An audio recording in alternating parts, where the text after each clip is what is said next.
Okay, we had so many leftovers today from class, and I'm so excited that I'm using these up, and I'm going to save them so we can taste them next week. The next thing I'm going to make, so I made a pickled radish and cucumber. I did a red pepper spread with our leftover. So the pickled cucumber and radish had some of the ginger that we used today for cutting demo, as well as the apple cider vinegar. We made a red pepper eggplant dip with the leftover. I roasted red peppers and eggplant, and we used some nuts that I had on hand, but we could have used the sunflower seeds that we had from our salads. As well as the olive oil and lemon left over. And now I had all this kale, and I had one bunch of kale and arugula left over. So as well as the olive oil, more lemon, and some Parmesan cheese. So I thought we could make a pesto, and for our class next week, because again, we're going to be using some beans. So pesto is so great for beans. I don't know if you guys like watching, follow Smitten Kitchen, but one of the things Smitten Kitchen says, she actually went to GW. She's an alum.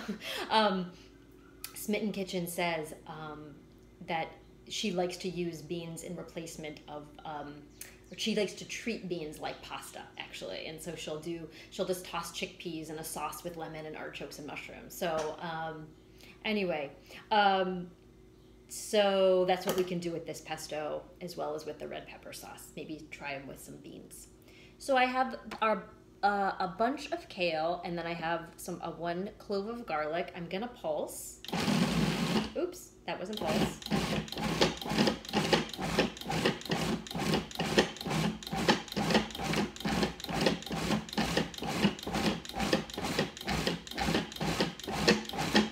Okay.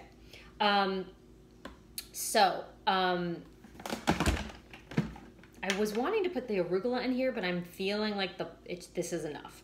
So I have pine nuts on my pantry already. Pine nuts are super expensive. I actually normally don't have them, but I'm just going to use mine up.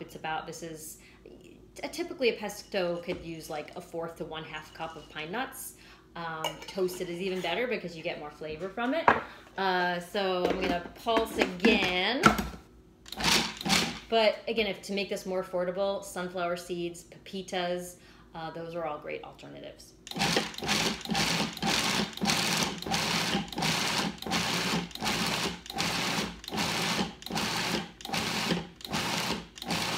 One thing about pesto, I mean, we actually do have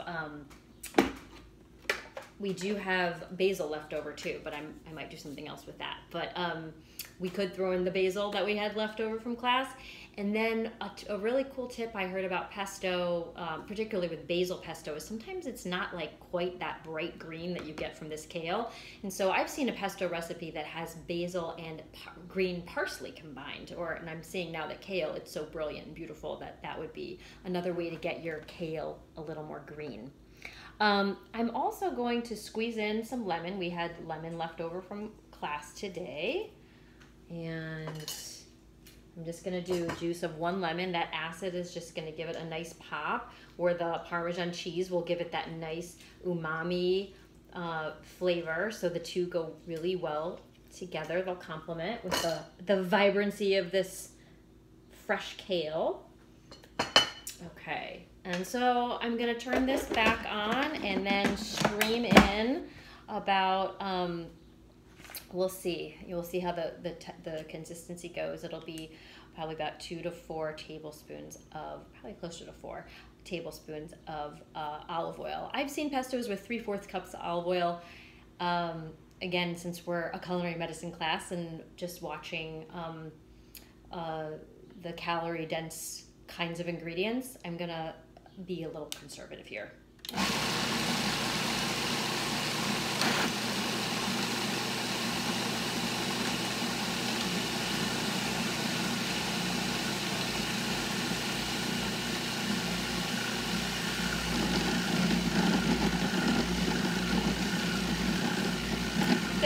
This was a lot of kale, so it really does need,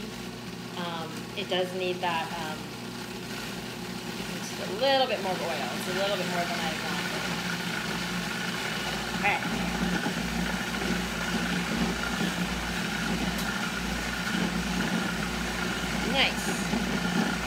just gonna scrape the sides.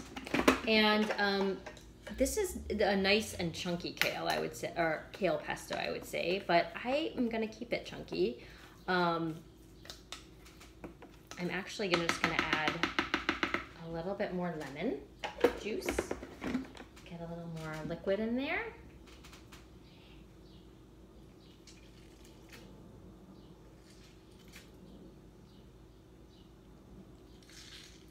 There we go. This is a very juicy lemon. So why not use it all? Wow. Okay, here we go. I think we'll get the texture here. Yeah.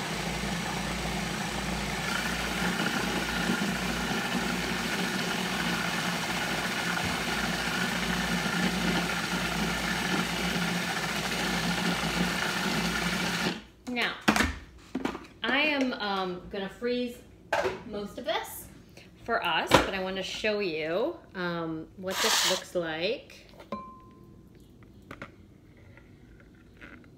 when it comes. Show you what it looks like and how the yield that we get. And I'm just going to stir in a little bit of Parmesan cheese. So this is the kind of thing where, yes, it takes a little bit of time to get out your food processor, no doubt. However, you can see how much we get from this. It's pretty beautiful. I hear kids coming downstairs, so we'll probably have a visitor. Now look at this. Okay. Hey, honey. So we have clearly probably like 1.5 cups.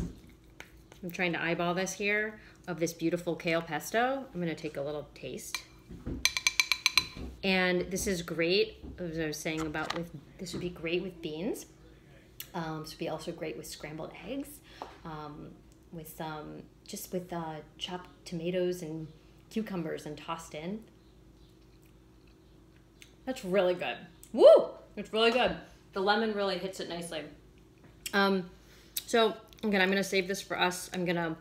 One thing I didn't mention is I wanted to keep mentioning in class, which I didn't, is having Tupperware containers. I like to use glass, but whatever kind of storage containers, really important when you're cooking. And then I'm gonna actually put the pesto in here to freeze it so we can have it on Monday. All right, enjoy.